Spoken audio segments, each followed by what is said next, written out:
This week, the World Cup kicks off in North America, and it's feeling pretty exciting here in the United States because beginning on Thursday, soccer matches, some would say football, are going to be played in the U.S., Canada, and Mexico. Now, a record 48 nations are competing this year, but the tournament has also been troubled by controversies. So lots of questions out there, and today on the show, we're going to dive into answering some of yours. From the BBC, I'm Asma Khalid in Washington, D.C., and welcome to The Global Story, our show about where the world and America meet.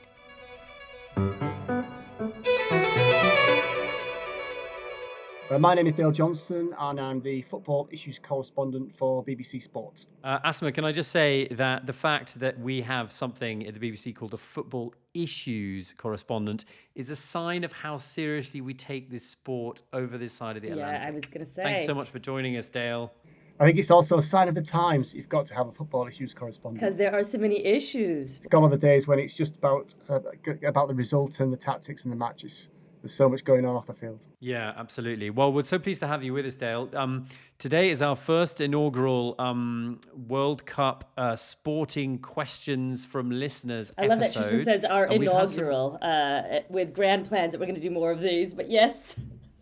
Well, I mean, the World Cup goes on for how long, Dale? Is it 5 weeks or something like that? We might have space for another one during the course of the competition. Yeah, 5 weeks start. It starts on the 11th of June on Thursday and goes to the 19th of July. So unprecedented. All right, so let's kick off the audience questions. And we're going to start with one from one of our audience members who wants to remain anonymous. He asks about FIFA, the organising body for World Cups. He says, is FIFA corrupt? And if so, to what extent? So, Dale, there were allegations of corruption against certain members of FIFA around a decade ago, weren't there? Where do we stand with that? Yeah, so the corruption around 2015 was one of the biggest scandals in world football, really, and it engulfed the whole of FIFA, world football's governing body, and it was all about bribery, fraud, and money laundering, mainly related to marketing rights for FIFA games, which were taking place in the Americas, but also in relation to the bidding for hosting of World Cups too. Many people were caught up in it. People like Blatter, who was being the head of FIFA for 17 years, he ended up having to resign. Then it also embroiled Michel Platini, who was the head of UEFA at the time, UEFA being European football's governing body. Now he and Blatter have always denied any wrongdoing on this front, and never got to the point where they received any type of punishment. So you got a situation where basically the whole of FIFA's governance, the whole of the world football, was replaced, and that is when Gianni Infantino came in. And Gianni Infantino was actually just thrust forward from being this administrator to somebody that was running the whole of world football and was in charge of trying to revamp and remove allegations of fraud and bribery. There's no suggestion of corruption right now.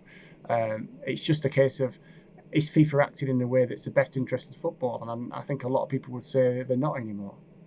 So Gianni Infantino, when he took over from Sepp Blatter as the head of FIFA, you're saying he's done a job of cleaning the organization up, is that right? So what happened initially was FIFA sort of worked on a situation whereby just the members of the council, the board, would decide who hosted World Cups, and that led to the controversial situation where Russia got the 2018 World Cup and Qatar got the 2022 World Cup. Now, one of the things Infantino did do was he moved it away from just that council, and it gave all 211 members of FIFA the right to have a vote on who would, for instance, host the World Cup. So it was no longer within the control of this small body of men. It was always men. By moving it away from these people and to the 211 heads, it was felt that was less susceptible to corruption, so we say, because it was made a decision made by the whole world rather than just a small group of people. We sort of touched on where corruption allegations are now. You were telling us a little bit about Infantino. So why don't I skip on to our additional listener question here. Now we're going to hear from Swarit in India. Swarit is asking about how FIFA sets its broadcasting fees, because where he lives in India, he says it is hard to watch the World Cup. So my question is that Indian viewers nearly missed out because FIFA initially set very high broadcasting fee for India, and only after the price was reduced did Z Network secure the rights. I understand FIFA needs to generate revenue, but how does FIFA determine its broadcasting fees? Don't TRP ratings and audience demand already give broadcasters enough incentive to pay? Thanks. Well, FIFA has an amount it wants to get from broadcasting rights from all regions. For the last Women's World Cup 3 years ago, there was it went to very late in the day before the European countries took the rights on because FIFA wanted more money than the broadcasters were prepared to pay. So this is not just a men's World Cup issue; it's a women's World Cup issue, and FIFA and Gianni Infantino have got a certain amount that they think their rights are worth. And clearly, the broadcasters with their local markets have an amount which they think How they're do they worth. determine the broadcasting fees, Dale? And are they the same per country? They're not the same per country, so it's just a case by case basis, really. And you always find with these tournaments that there will be some regions where it goes quite down to the wire before FIFA can get an agreement with one of the broadcasters. I think if we look at various aspects of this World Cup, for instance, the ticket prices, for instance, and various other things, including the broadcast rights, I think it's difficult to know exactly how FIFA comes up with the pricing structure for any element of this, really. But there comes to a point where I think that FIFA know they want to show the World Cup in every single country, so there has to be a compromise at some point. Okay, thanks for that, Dale. We're gonna trot on because we have an excellent question from our listener Mary from Kentucky. My World Cup question is about the state of security in Mexico. With the cartel violence a few months ago and the current teacher strikes that are threatening to boycott the World Cup and block main routes to the stadiums, what measures is the Mexican government taking to ensure the games go smoothly? And how might the U.S. government be involved, if at all? Well, Dale, and I'm pleased to say we have an answer to this question from Mary from our colleague and friend of the show, Will Grant in Mexico. And we're going to come to that in a second. But before we do that, what's your perspective on how seriously the issue of security in Mexico in particular has been taken by the organizers? Well, of course, the situation in Mexico has been quite stark since February, with a situation involving gangs, and the protests have been building. And you only have to look at the Azteca Stadium earlier this week, when there was people gathered to protest and close the road, and there was banners that said "FIFA Go Home." So that gives you an idea of the feeling. And as a reference was just in the question there to the teachers' strike, they've been taking over the main square where there's supposed to be FIFA fan parks. And now the government are saying that there's going to be no issue when the tournament comes around for this type of thing. Everywhere's going to be cleared, but it's clear that there's a lot of people in Mexico that aren't particularly happy with the situation of the World Cup being in their country when things are quite difficult right now. Okay, well, thanks for that. Let's cross over to Will in Mexico. I'm here in Mexico City ahead of the kickoff of the World Cup in absolutely no time at all. And what a terrific question by Mary. So let's take it bit by bit. I think in terms of the security side of things, it was really just February that we saw those shocking scenes of cartel members from the New Generation Jalisco cartel on the streets, sowing fear, sowing violence, action in 20 of the country's 32 states. And it really did send quite a chilling message to the government of President Claudia Sheinbaum. The message was essentially, look, if we wanted to disrupt this event, we could at any given moment.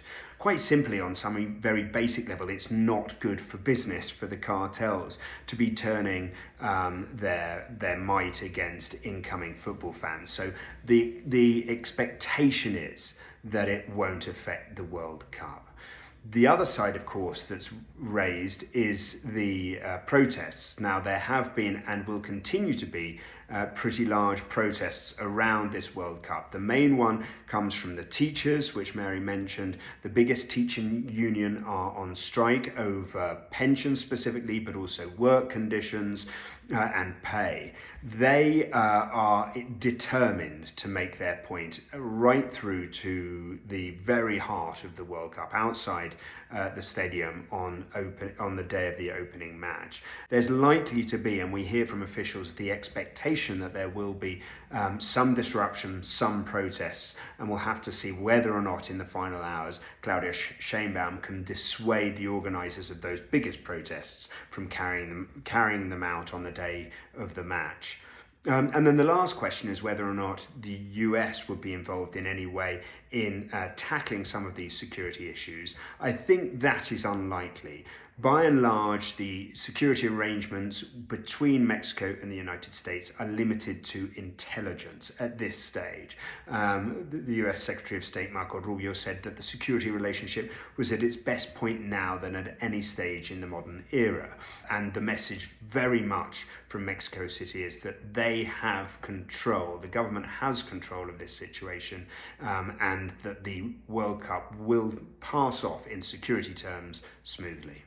All right. Well, thanks very much for that, Will. In Mexico, I'm going to go on to our next question, which I'm pleased to say is actually from our very own Asma Khalid. Asma, you have a question for Dale.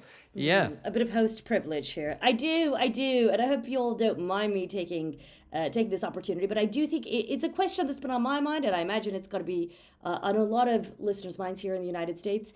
And that is that Iran is participating in this World Cup. And it strikes me just how unusual this moment is, because the US has been in an active war with Iran. And my understanding is that the Iran soccer team has to practice in Mexico, and they can only fly in and out of the United States for their matches, which I imagine is kind of hard if you have to, practice in another country, fly in the day of your particular game. Why is that, Dale? It's completely unprecedented, the fact that the World Cup host is at war with a team that's participating in it. And of course, for quite a while, it wasn't sure whether Iran would be able to play in the World Cup. But there are some real issues here. The fact that the US has rejected visas for 15 members of the Iran delegation. What's going to happen next week on the 15th of June when Iran play their first game, when the team comes to enter the United States?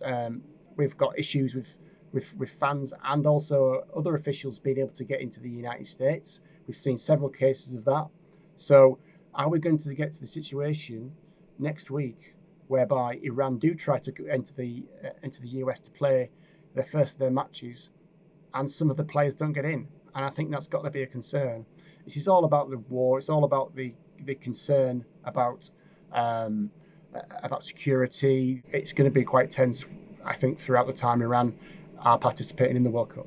And does FIFA have no influence, any weight to lean on the United States to loosen up their rules or anything like that? I mean, you look at an organization like the IOC that organizes the Olympics, and they sometimes they're almost as big and influential as a state. Does FIFA not have that same kind of weight?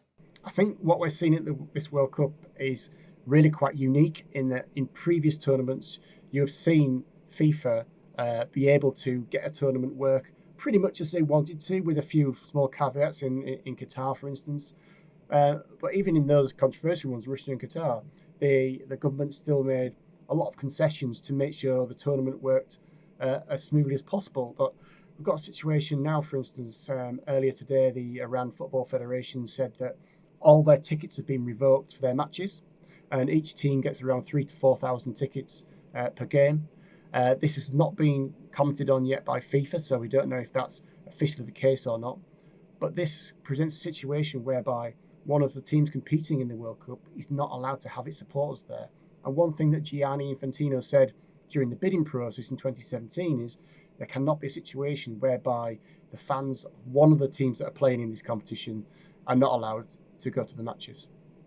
Well, Tristan, I took a moment to have a bit of host privilege there and ask a question to Dale, so it only feels fair that I should let you do the same. Do you have Thank you, Asma. I have one, Dale, which is, what do you make of the expanding size of the World Cup? So back in the day, the World Cup was 32 nations. Now it's 48. I mean, it's great to see small countries like Curacao and Cape Verde and Haiti qualify. These are wonderful sporting stories. But I just wonder if it doesn't dilute some of the currency of what it actually means to be in the World Cup. What do you make of that?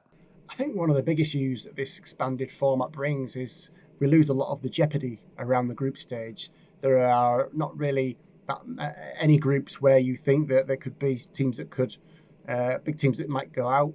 And then when you factor in that because of the format, which requires 32 teams to get out of the group stage, that means for 8 of the groups, the third place team is going to go through to the knockout phase as well.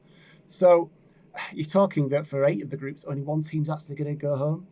And you've got to play 72 games to get to that process where you're down to 32 teams. So it's really quite bloated. And it might be the case that people don't really feel that this World Cup under this format is really going to start until we get to the knockout rounds. You've nailed your colours to the mast there, Dale. Just wait until Curacao goes on a run to the semi-finals. Well, let's see if they can beat Germany in their first game at the weekend. And now I'm pleased to say that we have another question here, Dale, from India. This one was sent in by Nikhil. There is a well known story here that India qualified for the World Cup but withdrew because the players didn't have football boots. Is this historically accurate or is it just a myth? I love to know the truth. Thank you. Yeah, so you have to cast your mind back to what the world was like in 1950, really. It was post-war. And so the idea of qualifying for a World Cup wasn't really on the mind of many countries. So in the Asian World Cup qualifying process, there was only 4 teams that entered. When you consider now, I think it's 46 Asian nations go through qualifying. So you just had Philippines, Indonesia, Burma, and India who put themselves forward. Now, Philippines, Indonesia, and Burma pulled out.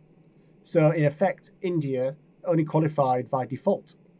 And it was a case of a lot of countries pulled out. France, Scotland, and Turkey all qualified and pulled out because they couldn't justify the cost of attending a World Cup to sending a team of players to take part. And so while India did have players that played barefoot in the Olympics beforehand, the actual case was that it was really the Olympics that India thought was the gold standard, no pun intended, for its football team.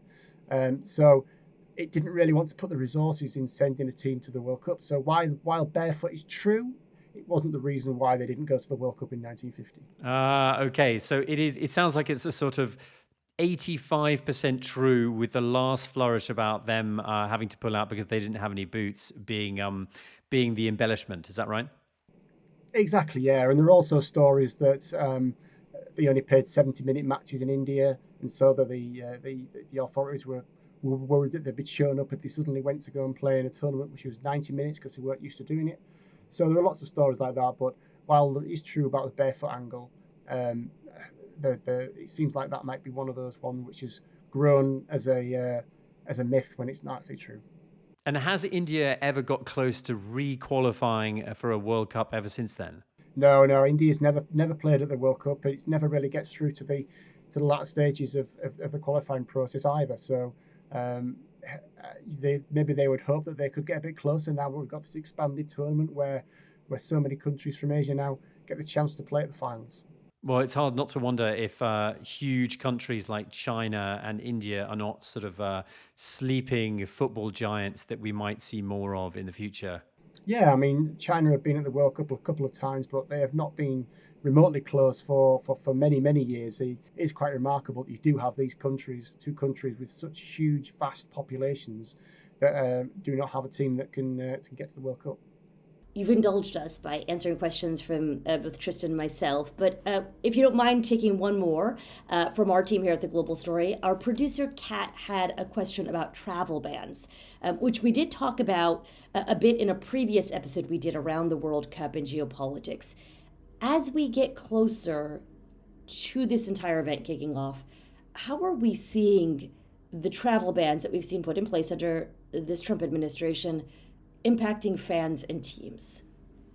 Yeah, well, as I just remembered, we just talked about the Iran situation, which of course is its own unique case, but there are other countries which are on the travel ban. We found out today that One of the referees, Omar Artan, has been denied access into the United States because he's from Somalia, which is on the travel ban list.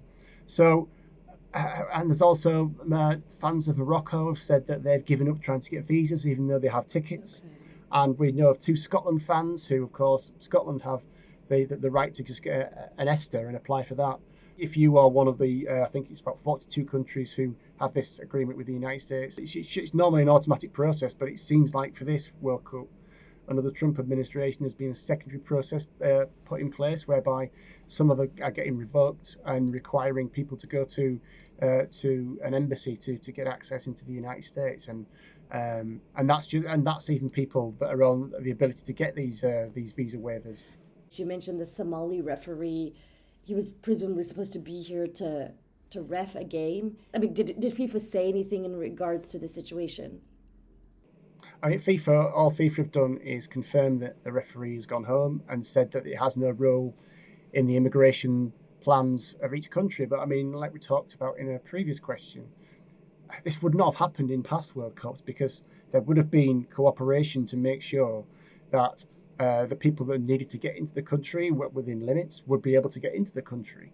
The fact that a referee has not been able to get access to the country where the World Cup is happening, and we don't know the full details of why he was denied access yet, it is remarkable, really. There are 52 referees, or 51 now, who will referee the 104 games at the tournament. They are all based in Miami, and because they're based in Miami, the referee has to be there. He can't just do games in Canada and Mexico where he may be able to get access to. He has to get into Florida and be at the training base for all the other referees. Dale, I covered the World Cup in Russia in 2018, and the contrast between what happened then and what's happening now is striking. You know, there were a lot of concerns before the World Cup in 2018 that different people might not be able to make it in, people who had, voiced particular political views or were part of the LGBT community. As it turned out, none of those things transpired, and everyone seemed to be let in, and the whole tournament passed off without very many hitches. Already in the United States, we're seeing people who are not being allowed in. Does that surprise you? I think it is just shows exactly what this current situation is about, really. If you, like you said, you mentioned Russia. Now, basically, Russia gave visa waivers to anybody that had a World Cup ticket, and Russia basically rolled out the red carpet for anybody who was travelling to go to the World Cup. And the suggestion is, if you were to go to Russia the year before or the year later, you would not have got the same welcome or the same openness or the same situation. Now, what you've got with the Trump administration is the opposite. Yeah, and I should say, we've heard the State Department say that they will take the time necessary to ensure applicants don't pose a risk to the safety and security of the United States. And so they say that they're adjudicating each visa application on a case-by-case basis.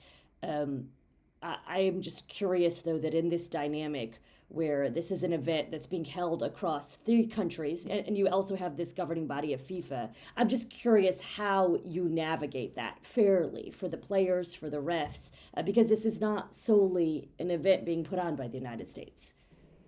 And also, you would think the fact that Gianni Infantino has, what can we say, had a controversial relationship with Donald Trump, with the FIFA Peace Prize, and he's clearly gone out of his way to try to make Donald Trump feel as much a part of this whole World Cup as possible. And even despite that, there's been no type of, like I said, concession to make this a smoother tournament.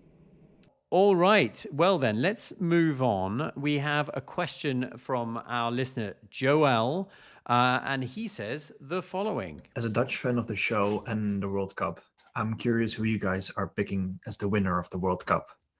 My personal bias is convinced it will be the Netherlands this time. Do you have a similar bias, or are you able to take a more rational view? No bias here, but somehow I am throwing a party for a group of first graders when the USA takes on Australia. So no bias, but just saying. That's very brave of you, Asma. Well done.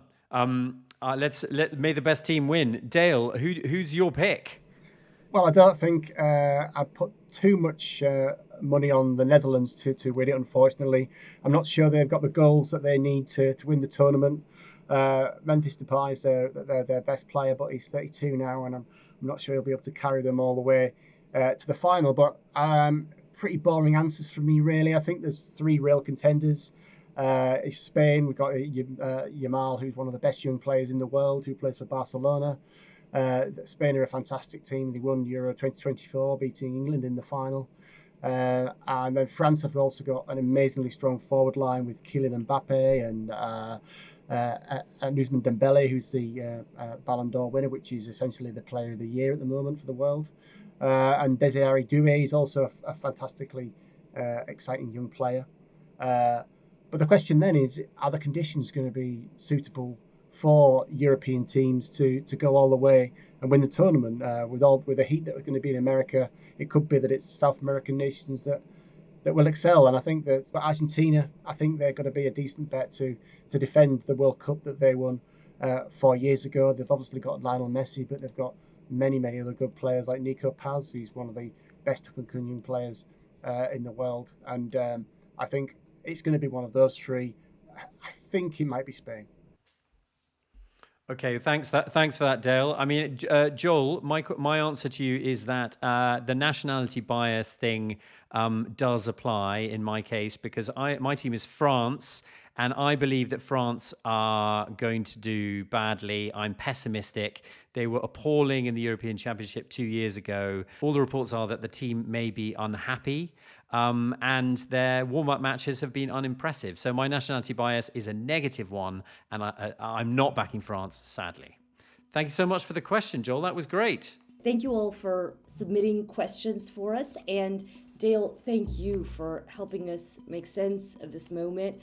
And I will just say, maybe no nationality bias, but sitting here in the United States, I will say, for a country that historically hasn't really taken soccer all that seriously, maybe compared to American football, basketball, it feels like a really exciting moment to be an American and to have the World Cup here. Wow. Have a fantastic time, Asma. Very jealous that you're there and get to see it all in person. It's fantastic. We don't have any actual tickets to the game, but, be watching it from afar. Yes, they are very expensive, are they Dale, not? thank you so much. Thank you.